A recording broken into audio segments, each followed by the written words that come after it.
15 मार्च 2024 पिपरिया की रहने वाली मुस्कान के मोबाइल पर एक व्हाट्सएप वॉइस नोट आता है। मुस्कान जल्दी जबलपुर आ पापा, तनुज को मुकुल ने मार दिया है। पापा, तनुज को मुकुल ने मार दिया है। मुकुल ने मार दिया है। मुस्कान अब घबराते हुए अपने पापा और घर के सभी सदस्यों को चीख चीख कर बुलाती है और अब ये वॉइस नोट उन्हें भी सुनाती है। पूरा परिवार ये वॉइस नोट सुनकर शॉक्ड रह जाता है। आखिर जिस बात का डर था वही हुआ।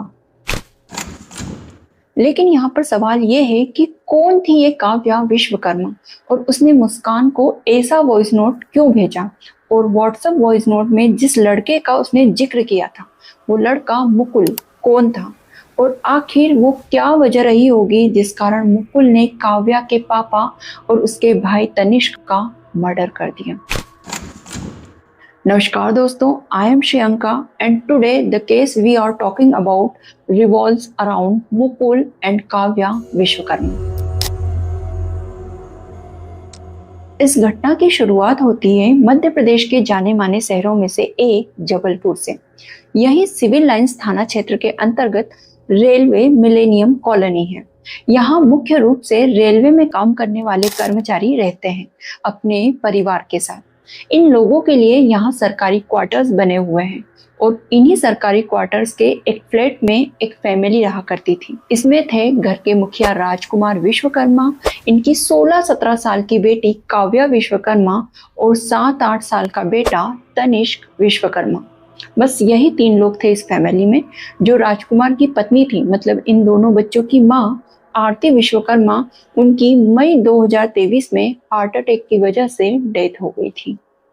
ये परिवार मूल रूप से एमपी के नर्मदापुरम के पिपरिया इलाके का रहने वाला था, लेकिन जबलपुर में रहता था क्योंकि यहाँ राजकुमार विश्वकर्मा रेलवे विभाग में कार्यालय अधीक्षक थे। इनकी पोस्टिंग जबलपुर में थी। बच्चे भी यहीं रहकर पढ़ाई किया करते थे। लेकिन माँ की मृत्यु ने पिता को काफी ज्यादा दुखी कर दिया था। बच्चे भी बहुत दुखी थे। यहाँ जबलपुर में तो राजकुमार को रोज सुबह 9 बजे ड्यूटी पर जाना पड़ता था, फिर शाम को 6 बजे घर पर लौटते थे। बच्चे भी स्कूल से आने के बाद घर पर अकेले रहते थे। कहीं अकेले रहकर माँ की याद में बच्चे परेशान ना हो, अकेला महसूस ना करें, इसलिए पिता ने इन्हें पिपरिया भेज दिया था और खुद भी छुट्टी लेकर वहीं पर चले गए थे। वहां पर उनका भरा पूरा परिवार था। जॉइंट फैमिली थी। दादा दादी, चाचा चाची, कजन भाई बहन सभी लोग थे। पिता ने सोचा कि बच्चे सबके साथ रहेंगे तो माँ की उतनी याद नहीं आएगी और फिर ये पढ़ाई लिखाई पर भी ध्यान दे पाएंगे। लेकिन बीच बीच में राजकुमार को काम के सिलसिले से जबलपुर आना ही पड़ता था। बच्चों को भी पढ़ाई लिखाई के लिए, टेस्ट वगैरह के लिए यहाँ पर लाना पड़ता था। फरवरी 2024 के आसपास दोनों बच्चों का एग्जाम शुरू होने वाला था। बेटी के बोर्ड्स के एग्जाम थे। वो 10th क्लास में थी और बेटा 4th क्लास में पढ़ता था। इसी बीच राजकुमार दोनों बच्चों को पिपरिया से जबलपुर बुलवा लेते हैं। बेटे का तो यहाँ पर बिल्कुल भी मन नहीं लग रहा था। वो कहता था उसे दादा दादी के पास रहना है। पिता ने कहा कि एक बार एग्जाम खत्म हो जाए तो वहीं पर चले जाएंगे, वहीं एडमिशन करा देंगे। राजकुमार का भी मन यहाँ पर नहीं लग रहा था। उन्होंने भी अपने ऑफिस में पिपरिया इटारसी में ट्रांसफर लेने के लिए आवेदन पत्र दे दिया था, जिसका जवाब आना अभी बाकी था। अब 13 मार्च 2024 को बेटी काव्या का बोर्ड का एग्जाम खत्म होता है और 16 मार्च को बेटे का भी एग्जाम खत्म हो जाता। उसके बाद 17 मार्च को बच्चे वापस पिपरिया चले जाते हैं। ट्रांसफर होने के बाद पिता भी वहीं पर शिफ्ट हो जाते हैं। इस बात से ये सभी लोग बहुत खुश भी थे। धीरे धीरे ये लोग माँ के गुजर जाने के गम से भी उभर रहे थे, लेकिन इन्हें क्या पता था कि इससे पहले ही इनके साथ एक अनहोनी होने वाली है। 15 मार्च 2024 शुक्रवार के दिन दोपहर के करीब 3 बजे एक रिश्तेदार राजकुमार के घर पर आते हैं। इन्होंने घर के मेन दरवाजे पर बाहर से ताला लगा हुआ देखा, लेकिन फिर भी ये दरवाजे को नॉक करते हैं, अंदर आवाज देते हैं, पर कोई भी जवाब नहीं मिलता। इसके बाद इन्होंने आसपास के पड़ोसियों से पूछा कि ये परिवार कहाँ गया है। पड़ोसियों को भी कोई जानकारी नहीं थी। उनके अनुसार आज सुबह से किसी को भी यहाँ पर नहीं देखा गया था। राजकुमार भी अपनी ड्यूटी पर जाते हुए नहीं दिखाई दिए, ना ही उनके बच्चे बाहर खेलने के लिए आए। ये सुनकर रिश्तेदार थोड़ा चिंतित हुए और अब ये पिपरिया में राजकुमार के भाई को कॉल करते हैं और बताते हैं कि यहाँ पर तो ताला लगा हुआ है और परिवार का कुछ अता पता नहीं है। दरअसल इसी 3 बजे के आसपास पिपरिया में रहने वाली एक लड़की, जो कि काव्या की कजिन मुस्कान है, ने अपने परिवार वालों को बताया कि उसके पास व्हाट्सएप पर एक वॉइस नोट आया है। उसमें काव्या की आवाज थी। काव्या ने बोला, मुस्कान जल्दी जबलपुर आ पापा, तनुज को मुकुल ने मार दिया है पापा, तनुज को मुकुल ने मार दिया है। ये मैसेज कजिन को 3-4 घंटे पहले आया था, लेकिन ये उस समय बिजी थी और अपना फोन यूज नहीं कर रही थी। जब फोन उठाया और व्हाट्सएप पर आया हुआ वॉइस नोट चेक किया गया तो मुस्कान और उसके परिवार वाले शॉक्ड रह गए। पिपरिया से जबलपुर की दूरी लगभग 350 किलोमीटर है। वहां पहुंचने में कम से कम 4 घंटे लग जाते हैं। इतना टाइम नहीं था जाने के लिए। फौरन मुस्कान के पिता ने जबलपुर में रहने वाले उनके एक जानने वाले को कॉल किया। उन्होंने कहा कि राजकुमार के घर पर जाकर चेक कीजिए, ऐसी ऐसी बात है। जिसके बाद ही वो रिश्तेदार यहाँ पर घर आते हैं। बंद ताला देखने के बाद इन्होंने पिपरिया में कॉल करके इसके बारे में बताया और अब इन्होंने सिविल लाइन पुलिस स्टेशन में सूचना दी। थोड़ी ही देर में लोकल पुलिस और रेलवे पुलिस भी दोनों कॉलोनी में आते हैं। सबकी मौजूदगी में घर के मेन एंट्रेंस का ताला तोड़ दिया गया। अब पुलिस वाले घर के अंदर जाते हैं। यहाँ की दशा को देखकर सबके पैरों तले की जमीन खिसक जाती है, क्योंकि यहाँ जगह जगह पर खून के छींटे थे। जब ये लोग किचन में गए तो वहाँ फर्श पर राजकुमार विश्वकर्मा खून में भीगे हुए पड़े थे। शव पॉलीथीन में लिपटा हुआ था। अब यहाँ पर सभी उन दोनों बच्चों को भी ढूंढने लगते हैं। पुलिस इन्हें घर में ढूंढती है। हर कमरा, हर कोना छान मारा गया, लेकिन बच्चे कहीं पर भी नहीं मिले। राजकुमार का कत्ल हुआ था और दोनों बच्चे गायब थे। इसी बीच एक पुलिस वाले ने किचन के पास मौजूद फ्रिज पर कुछ निशान देखा, जैसे कि खून के धब्बे हो। फ्रिज के हैंडल पर भी धब्बा था और ये फ्रिज ऑन था। जब इसके डोर को ओपन किया गया तो अंदर तनिष्क मिलता है, वो भी कंबल में और पॉलीथीन से लिपटा हुआ पड़ा था। फ्रिज से उसे बाहर निकाला गया। यहाँ राजकुमार और तनिष्क दोनों के सर पर किसी भारी भरकम चीज से वार करने के निशान मिले। बड़े ही शातिर तरीके से यहाँ पर सब कुछ अंजाम दिया गया था। इनके चोटों पर कपड़े बांधे गए थे बैंडेज के रूप में, ताकि ब्लड का रिसाव ना हो। जमीन पर फैले खून को साफ करने की कोशिश हुई थी। बाथरूम में भी खून पाया गया। पुलिस को ये भी लगा कि यहाँ पर नाश्ता वगैरह भी किया गया होगा। खाने पीने के झूठे बर्तन थे, बचा हुआ खाना था। यहाँ अगरबत्ती की लकड़ी भी मिली।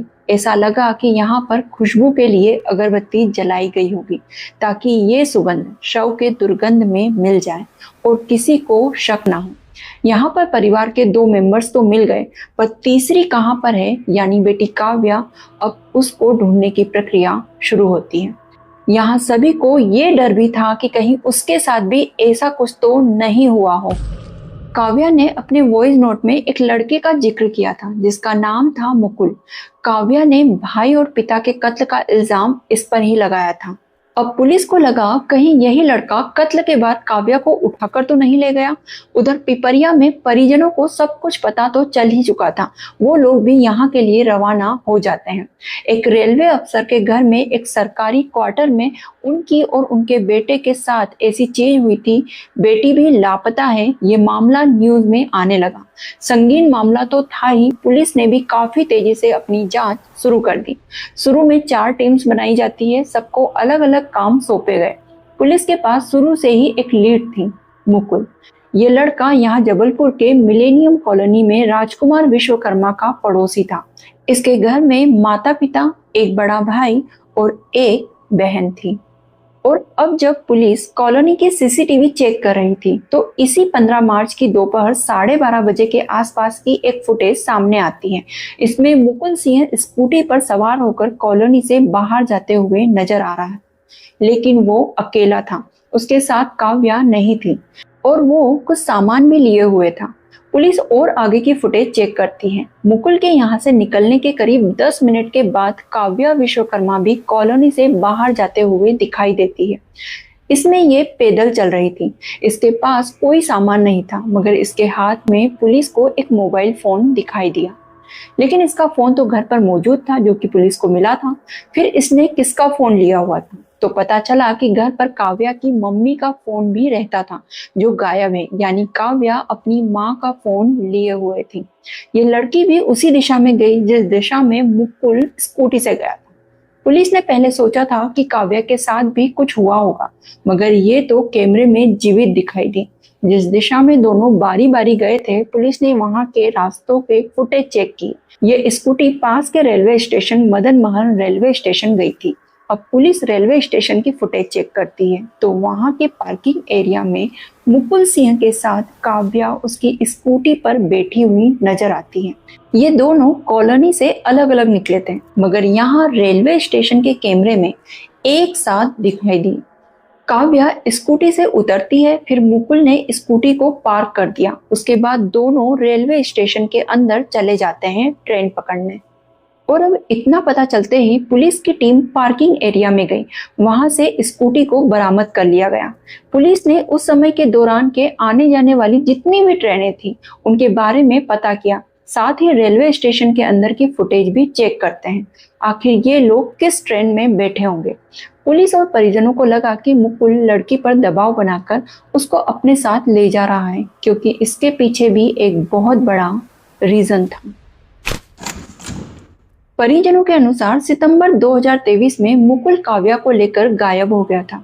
पिता राजकुमार ने सिविल पुलिस स्टेशन में मुकुल के खिलाफ बेटी के अपहरण का केस दर्ज कराया था। 2 दिनों तक तलाश करने के बाद पुलिस भेड़ाघाट में काव्या को रेस्क्यू करती है। लड़की 16 साल की थी और लड़का सिर्फ 21 साल का था। नाबालिग बच्ची को इतनी समझ नहीं है कि वो खुद से निर्णय ले सके। मुकुल इसे बहला फुसलाकर अपने साथ ट्रेन से एक रिजॉर्ट में लेकर गया। वहां पर उसके साथ उसने फिजिकल रिलेशन बनाए और इसके चलते मुकुल पर पॉस्को एक्ट भी लगता है। 29 सितंबर 2023 को 15 दिनों तक जेल में रहने के बाद मुकुल को हाई कोर्ट ने जमानत दे दिया था। अब इतने संगीन चार्जेस पर इसको जमानत कैसे मिल गई थी, ये अभी आपको आगे केस में पता चल जाएगा। और अब ये सब कुछ सुनकर पुलिस को ये शक नहीं बल्कि यकीन हो गया था मुकुल ने इसी केस के चलते परिवार से दुश्मनी पाल ली होगी। उन्हीं अनैतिक कृत्य का उसके पास फोटो और वीडियो होगा, जिसके बलबूते पर वो लड़की को विवश करके अपने साथ ले जा रहा है और उसके पिता और भाई का कत्ल भी कर दिया। फिर इधर जब पुलिस रेलवे स्टेशन के अंदर की फुटेज चेक कर रही थी, उसे देख रही थी, इसमें मिला कि प्लेटफॉर्म नंबर 1 से अंदर तो गए ये लोग, लेकिन प्लेटफॉर्म नंबर 3 से बाहर आ गए। दोपहर के 12:59 पर प्रवेश किया और 2 मिनट के अंदर ही दूसरे प्लेटफॉर्म से बाहर निकल गए। आखिर इन्होंने ऐसा क्यों किया, ये भी एक सवाल था। ऐसे ही पुलिस सीसीटीवी के जरिए मुकुल और काव्या का पीछा कर रही थी। स्टेशन से बाहर निकलने के बाद दोनों बस स्टॉप पर जाते हुए दिखाई दिए। ये एक पीली रंग की बस में जाकर बैठ जाते हैं, जिस पर कृष्ण कुंज लिखा हुआ था। अब पुलिस उस बस के ड्राइवर और कंडक्टर के बारे में पता करती है। इधर और भी कई सारी टीम्स बनाई गई। 4 टीम तो परिजनों और पड़ोसियों से पूछताछ कर रही थी। शव को पोस्टमार्टम के लिए हॉस्पिटल भी भिजवा दिया गया था और आगे 16 मार्च को इनका पोस्टमार्टम होता है। इधर पुलिस उस बस के बारे में पता कर लेती है। उस बस के कंडक्टर से पूछताछ की गई, वो इन दोनों को पहचान जाता है। हाँ, ये दोनों बस में बैठे थे। उसने अपने रिकॉर्ड्स में चेक किया और बताया कि लड़का और लड़की ने कटनी तक की टिकट कटाई थी, मगर बस जब आधारताल नामक जगह पर पहुंची तो दोनों बस को रुकवा कर वहीं उतर जाते हैं। कहा कि हमें दवाई लेनी है। इसी तरह इन लोगों ने कटनी पहुंचने के लिए, जो कि जबलपुर से सिर्फ 95 किलोमीटर दूर है, 3 बसेस चेंज की थी। जिसमें पहली बस से ये जबलपुर से आधारताल पहुंचते हैं, दूसरी बस से आधारताल से सिहोरा पहुंचते हैं और तीसरी बस चेंज करके ये सिहोरा से कटनी जाते हैं। जबकि ये लोग एक ही बस से डायरेक्ट कटनी जा सकते थे। फिर भी यहाँ पर मुकुल ने काव्या के साथ 3 बसेस चेंज की। अब ऐसा क्यों किया? शायद पुलिस को चकमा देना चाहते हो। कटनी के बाद पुलिस इन्हें ट्रेस नहीं कर पाती है। ये लोग कटनी में ऐसी जगह पर उतरे जहां पर ना तो कोई कैमरा था और ना ही भीड़ भाड़ थी, इसीलिए यहाँ से ये गायब हो गए और अब पुलिस की जद्दोजहद यहीं पर ठहर जाती है। इन दोनों के ही पास फोन थे, लेकिन दोनों के ही फोन स्विच्ड ऑफ थे। अब इन दोनों की लोकेशन को कैसे पता किया जाए? पुलिस इनके फोन्स को सर्विलेंस पर रखती है। बैंक अकाउंट पर भी नजर रखी जाने लगी क्योंकि काव्या अपने पिता का एटीएम कार्ड भी लेकर गई थी। मुकुल के घर पर भी जाकर पूछताछ की जाती है। मुकुल के बारे में थोड़ा और बात करें तो उसने 12वीं तक पढ़ाई की थी, वो भी जैसे तैसे। इसका पढ़ाई में बिल्कुल भी मन नहीं लगता था। ज्यादातर समय ये जिम में बिताता था, एक्सरसाइज करते हुए। इसको मॉडलिंग का भी बहुत शौक था। ये सोशल मीडिया पर भी काफी एक्टिव रहता था और अपने बॉडी बिल्डिंग की फोटोज वगैरह अपलोड करता रहता था। और अब इधर 16 मार्च को पोस्टमार्टम कंप्लीट होने के बाद राजकुमार और तनिष्क के शव को परिजनों को सौंप दिया गया। इसी दिन पिपरिया में इनका अंतिम संस्कार होता है, लेकिन काव्या का अब तक कोई पता नहीं था। धीरे धीरे घर वालों को इस बात का एहसास होने लगा कि काव्या मुकुल के साथ मिली तो नहीं है। अगर वो लड़का विवश करके उसे ले गया तो काव्या के पास मोबाइल फोन है, कॉल कर सकती है, आसपास चल रहे लोगों से मदद मांग सकती है। मगर फुटेजेस के अनुसार वो लड़की उस लड़के के साथ आराम से चल रही थी, हाथ पकड़कर चल रही थी, कभी उसके पीछे पीछे चल रही थी। उसके पास कई बार मौका था उसके चंगुल से भागने का, लेकिन वो उसके साथ थी। उसके चलने के अंदाज से लग रहा था कि दोनों साथ में हैं, साजिश में एक साथ थे। आगे की जांच में पुलिस को 15 मार्च की एक फुटेज भी मिलती है कॉलोनी की, जो कि सुबह के 3 बजे की थी। इसमें मुकुल काव्या के घर के पास जाते हुए दिख रहा था। वो बारी बारी से कुछ कुछ सामान लेकर उसके घर की तरफ जा रहा था। इसने अपने हाथ में ग्लव्स वगैरह भी पहन रखे थे, बैग लिए हुए थे। इधर घर की छानबीन करने के दौरान पुलिस को घर के पिछले वाले दरवाजे पर कुछ डैमेज पाए गए थे, जैसे दरवाजे में लगे हुए स्टॉपर को और ताले को गैस टॉर्च से तोड़ने की कोशिश की गई हो सकता है कि मुकुल इसी रास्ते से अंदर आया होगा। कैमरे में भी वो घर के पीछे की तरफ जाते हुए दिख रहा था। अब पुलिस के मन में एक और सवाल उठता है, अगर काव्या इससे प्यार करती थी, उसकी मर्जी से ये घर के अंदर गया था, तो उसने दरवाजा क्यों नहीं खोला था? उसको गैस टॉर्च यूज करने की क्या जरूरत थी? मुकुल ने घर में फोर्सफुली एंट्री क्यों ली? और अब इधर बॉडीज की पोस्टमार्टम रिपोर्ट से पता चला कि इनका मर्डर 15 मार्च की सुबह लगभग 7:30 और 8 के बीच हुआ था। काव्या ने अपना वॉइस मैसेज कजिन को 12 बजे के आसपास भेजा था। ये घर से निकली थी 12:40 के आसपास, यानी कत्ल के बाद कई घंटों तक मुकुल और काव्या उसी घर में थे। घर में रखे झूठे बर्तनों से लग रहा था इन दोनों ने आराम से यहाँ पे नाश्ता वगैरह भी बनाकर खाया, दूध पिया। जब इन्हें लगा कि अब निकलना चाहिए तो काव्या अपनी कजिन मुस्कान को वही वाला व्हाट्सएप वॉइस नोट मैसेज भेजती है और फिर दोनों ही बारी बारी से घर से निकलते हैं।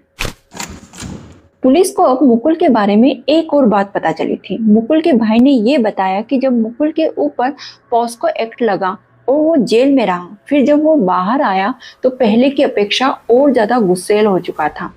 ढंग से किसी से बात नहीं करता था, कॉलोनी के बच्चों से भी बात करना बंद कर दिया था। बस कुछ बाहरी लड़कों से दोस्ती करने लगा था जो कि कॉलोनी में आकर घूमते थे। इसके चलते पड़ोसियों ने मुकुल के माता पिता से शिकायत भी की कि मुकुल को कहिए कि वो अपने दोस्तों को कॉलोनी में ना बुलाए। जेल से निकलने के बाद मुकुल को मूवीज का शौक हो गया था। वो तेलुगु, तमिल, मलयालम ऐसी भाषाओं की मूवीज को देखता था, खास तौर पर क्राइम थ्रिलर मूवीज। पुलिस को ऐसे ही कुछ मूवीज मिलती हैं। एहसास हुआ कि मुकुल ने वारदात को अंजाम देने से ज्यादा पुलिस से बचने के लिए इन मूवीज से आइडिया लिया है। दोनों पूरी तैयारी के साथ भागे थे। मुकुल ने अपने सर्टिफिकेट, लीगल डॉक्यूमेंट वगैरह भी रख लिए थे, जो भी एक नौकरी के लिए चाहिए होते हैं। क्या पता कि दोनों भागकर कहीं सेटल होने के बारे में सोच रहे होंगे। काव्या अपने पिता का एटीएम कार्ड भी लेकर गई थी, जिसे पुलिस फ्रीज नहीं करती है। बैंक अकाउंट फ्रीज न करने के पीछे कारण ये था कि जब भी ये लोग पैसों की जरूरत होने पर एटीएम से पैसे निकालते तो इनकी लोकेशन का पुलिस को पता चल जाता। 17 मार्च को काव्या कुछ वक्त के लिए अपना फोन ऑन भी करती है और एटीएम से पैसे भी निकाले गए थे। 18 मार्च को इनकी लोकेशन पुणे में मिली। वहां पर एक रेस्टोरेंट में काव्या ने ऑनलाइन पेमेंट किया। पुलिस लोकेशन मिलते ही अलर्ट हो गई। अब यहाँ से भी एक टीम वहाँ पुणे में उस रेस्टोरेंट के लिए रवाना होती है, लेकिन जब तक पुलिस यहाँ पर पहुंची ये वहाँ से गायब हो चुके थे। अब यहाँ से पुलिस सीसीटीवी कैमरे के थ्रू इनका पीछा करती है। पता चला कि विशाखापट्टनम जा रहे हैं। अब टोटल 8 टीम्स इनके पीछे लगाई गई। पुलिस ने मुकुल के ऊपर इनाम भी रखा। देश के अलग अलग राज्यों की पुलिस को अलर्ट किया जाता है। पोस्टर्स छपवाए गए थे इनके। सोशल मीडिया पर तो ऑलरेडी खबरें चल ही रही थी। ये दोनों कभी बस में कभी ट्रेन में, यहाँ तक कि फ्लाइट से भी ट्रेवल करते हैं। यहाँ तक कि इनकी नेपाल और बांग्लादेश के बॉर्डर पर भी लोकेशन मिली थी। वहाँ की पुलिस को भी अलर्ट किया गया। इनकी लोकेशन जबलपुर के बाद कटनी, इंदौर, पुणे, उड़ीसा के कई जिले, कोलकाता, गुवाहाटी, झांसी, मथुरा के श्री कृष्ण जन्मभूमि के अलग अलग लोकेशन पर ये कैमरों में कैद भी हुए थे। फिर वृंदावन, चंडीगढ़, अमृतसर और फिर ये लोग हरिद्वार भी गए। अब तक 60 से 65 दिन बीत चुके थे। लगभग 2 महीने पुलिस इन तक पहुंच नहीं पाई थी। अब तारीख आती है 28 मई 2024। रात का समय था। हरिद्वार के एक सरकारी हॉस्पिटल में उसके कंपाउंड से रक्षा समिति की एक महिला पुलिसकर्मी गुजर रही थी। इन्होंने एक बेंच पर किसी लड़की को सोते हुए देखा। उसके साथ एक लड़का भी था। ये पास जाकर उनको ध्यान से देखती हैं। पता चला कि ये दोनों तो वही हैं जिनकी तस्वीरें सोशल मीडिया पर पोस्टर्स के रूप में पूरे देश में सर्कुलेट हो रही है। इन्होंने आसपास के लोगों को बुलाया, सबके सामने इन दोनों का नाम पूछा। लड़का कहता है कि अपना सामान लेकर आता है, फिर बताता है। लड़की यहीं पर थी। लड़का चला गया और लौटा ही नहीं। और अब लड़की डरते हुए अपना नाम बताती है, काव्या विश्वकर्मा। इसके बाद हरिद्वार पुलिस को इन्फॉर्म किया गया। वो इसे अपने साथ ले गई। अब हरिद्वार पुलिस ने जबलपुर पुलिस को सूचना दी। 29 मई तक पुलिस काव्या को लेकर जबलपुर आई। पुलिस को जो भी चीजें अब जाननी थी, सब कुछ काव्या से पता चलने वाला था। ये बात तब की है जब काव्या अपने प्रेमी मुकुल के साथ पहली बार भागी थी, यानी सितंबर 2023 में। पिता के दबाव में उसको मुकुल के खिलाफ बलात्कार की रिपोर्ट लिखाना पड़ी थी। पिता रिश्ते के खिलाफ थे क्योंकि बच्ची बहुत छोटी थी, 10th में पढ़ती थी, अभी पढ़ाई भी नहीं कंप्लीट हुई थी। कहा कि पहले अपनी पढ़ाई पूरी करो, उसके बाद देखेंगे। काव्या के पिता ने मुकुल के पिता को भी बोला अपने बेटे को समझा लीजिए। बेटी ने कोर्ट में मुकुल के सपोर्ट में बयान दिया था कि अपनी मर्जी से भागी थी, जो भी हुआ उन दोनों की सहमति से हुआ। इसके चलते पर्सनल बॉन्ड लेकर मुकुल को जमानत मिल गई थी। जब मुकुल 15 दिन तक जेल में रहने के बाद बाहर आया तो उससे दूर करने के लिए पिता ने काव्या को पिपरिया भेज दिया था। वहां पर अपनी भतीजी से भी कहा कि इस पर ध्यान रखना, मुकुल से बातचीत ना करें। लेकिन मुकुल और काव्या अलग अलग सोशल मीडिया ऐप पर एक दूसरे से बात करते थे। पिता ने काव्या पर बहुत रेस्ट्रिक्शंस लगा दिए थे। अब काव्या अपने पिता से ज्यादा मुकुल के साथ रहना चाहती थी। ये अपने पिता से परेशान हो चुकी थी। मुकुल ने इसको बोला कि हमारे प्यार के बीच एक दीवार खड़ी है जिसे हमेशा के लिए हटा देना चाहिए। काव्या भी बिना कोई सवाल किए, बिना कुछ विरोध किए अपने पिता के कत्ल के लिए मान जाती है। इसके बाद दोनों मिलकर प्लान बनाते हैं। मुकुल अब कई सारे सामान ऑनलाइन मंगाता है, जैसे कि gas torch, gloves, chopper, knife. ये लड़का जो भी ऑनलाइन ऑर्डर करता था उसे पास के रेलवे स्टेशन पर बुलाता था। जब पार्सल आने वाला हो तो ये स्टेशन पर जाकर खड़ा हो जाता, वहीं इंतजार करता। सामान रिसीव करने के बाद वो गैराज में उन्हें रख देता जहां पर उसकी स्कूटी पार्क थी। मुकुल ने कॉलोनी में रेकी की वॉचमैन को देखता था कि कब कौन सा वॉचमैन ड्यूटी पर आने के बाद कब जाता है। इसे ये भी पता था कि यहाँ पर कैमरे लगे हुए हैं, मगर वो उनका कुछ नहीं कर सकता था।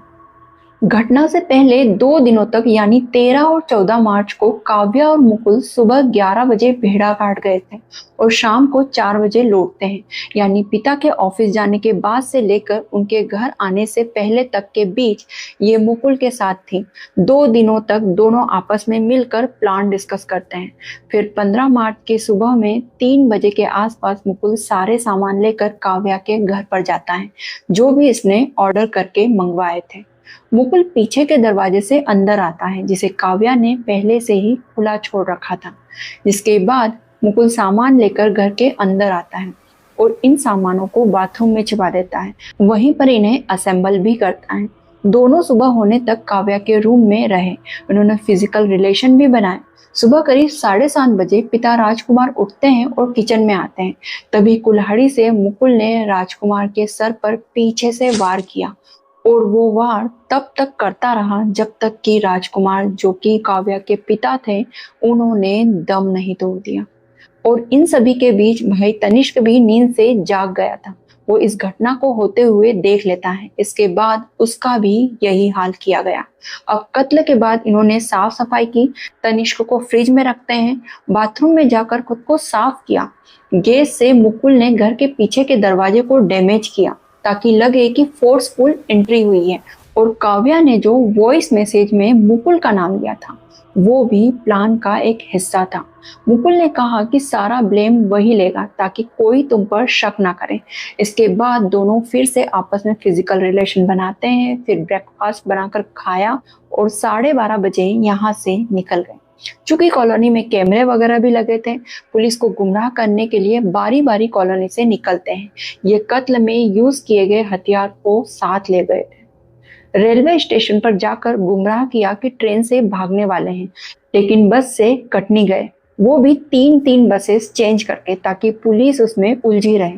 कटनी के बाद ये इंदौर जाते हैं, यहाँ के होटल में रुकते हैं। जब तक इनके पास पैसे थे ऐश करते हैं, अलग अलग जगहों पर जाते हैं। मुंबई से गोवा इन्होंने फ्लाइट से सफर तक किया था। और अब जब एटीएम से कई सारे रुपए निकल गए थे और पुलिस कुछ नहीं करती, तब अकाउंट को पुलिस फ्रीज करवा देती है। अब दोनों को पैसों की कमी होने लगी। ये ट्रेन में सफर करने लगे थे, वो भी बिना टिकट के। ट्रेन में ये सोते थे, खाने पीने के लिए मंदिर में जाते हैं, गुरुद्वारे में जाते हैं, वहां पर भंडारे में खाते हैं और कुछ खाना पैक भी करवा लेते हैं। पुलिस के अनुसार इन्होंने एक जगह पर भीख भी मांगी, लोगों का झूठन भी खाया था। और अब काव्या ने पुलिस को ये भी बताया कि इन्होंने मर्डर वेपन, मतलब उस कुल्हाड़ी को जिससे हत्या की गई थी, उसे बेंगलोर में फेंक दिया है। काव्या पुलिस को बहुत कुछ बातें बता चुकी थी, लेकिन अब तक भी पुलिस मुकुल को नहीं पकड़ पा रही थी। लेकिन 30-31 मई की दरमियानी रात को कुछ ऐसा होने वाला था जो आप सभी को चौंका देगा। 30-31 मई की रात को Mukul Jabalpur civil lines police station में आकर सरेंडर कर देता है। इसको डर था कहीं काव्या इस पर ही सब कुछ ना मर दे। ये भी था कि इसने जिसके लिए सब कुछ किया वही पकड़ी जा चुकी है, फिर इसके भागने का क्या फायदा। पुलिस इसको पकड़ नहीं पाई थी, बल्कि इसने खुद ही आकर सरेंडर किया था। इसने अपने सीने पर एक टैटू भी बनवा रखा था जिसमें 5 स्कल थे। ये तब बनवाया था जब मुकुल जेल से छूटा था। इन 5 सरों का मतलब है इसके पास 5 टारगेट थे जिन्हें ये भूल ना पाए, इसलिए टैटू बनवाया था। पहले टारगेट थे काव्या के पिता, जिन्होंने केस कराया था। दूसरी थी खुद काव्या, जिसने पिता का साथ दिया था। हालांकि बाद में उसे पता चला कि काव्या पिता के साथ नहीं है, उनके दबाव में उसने बयान दिया था। आगे इसके ही बयान के आधार पर मुकुल को जमानत मिली थी। फिर मुकुल ने अपने टारगेट से इसको निकाल दिया। तीसरी पर थी वो महिला पुलिस अफसर जिन्होंने इस केस की इन्वेस्टिगेशन करके इसको फंसाया था। चौथा था एक पड़ोसी जो कि काव्या से मिलने पर रोक टोक किया करता था। और 5वीं थी काव्या की कजिन मुस्कान, जो उसको इसे फोन पर बात करने से रोकती थी। अब 1 जून को पुलिस दोनों को क्राइम रिक्रिएशन के लिए ले गई। पता चला कि दोनों सौके भाग करके उसको कहीं और ठिकाने लगाने वाले थे। उसके लिए 2 चॉपर भी ऑर्डर करवाए थे इन्होंने, मगर घटना के दौरान खून को देखकर इनकी हिम्मत नहीं हुई, जिसके बाद शव वहीं पर छोड़ दिया। पुलिस का कहना है कि जैसे काव्या ने कत्ल में साथ दिया, इसके लिए ये लोग जुवेनाइल कोर्ट से अपील करेंगे कि नाबालिग होते हुए भी ऐसी साजिश रच रही है, इस पर अडल्ट की तरह केस चलना चाहिए। मुकुल जेल में है, काव्या भी जुवेनाइल होम में है, इन पर कार्यवाही चल रही है। ये केस वाकई दिल दहला देने वाला था। प्यार करना गलत नहीं है, लेकिन अगर आपके प्यार से किसी को हानि पहुंच रही है या फिर आपको अपने प्यार को पाने के लिए इस तरीके से क्राइम करना पड़ रहा है, तो सतर्क हो जाना चाहिए। ये चीज बहुत गलत है, ये आपकी पूरी लाइफ बर्बाद कर सकती है। और अब ये वीडियो यहीं पर खत्म करते हैं। आप कमेंट करके अपनी राय जरूर बताइए एंड इस वीडियो को लाइक और शेयर जरूर कीजिए और हमारे चैनल को सब्सक्राइब करके बेल आइकन ऑन कर लीजिए। मिलते हैं नेक्स्ट वीडियो में। धन्यवाद।